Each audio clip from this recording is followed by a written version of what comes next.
Блок бул октун айланасында айланган арыкчасы бар дөңгөлөк. Арык аркылуу трос өткөрүлөт.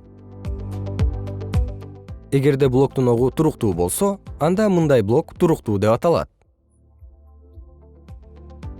Туруктуу блоктун иштөө принцибин карап көрөлү.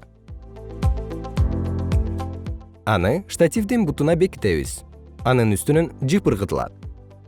Блоктун жардамы менен жүктү көтөрөбүз.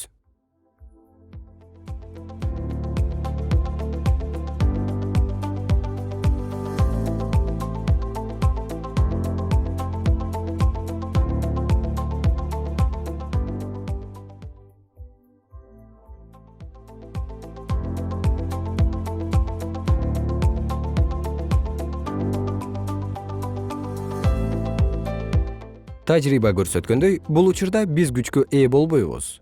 Бирок колдонулган күчтүн багытын гана өзгөртөбүз.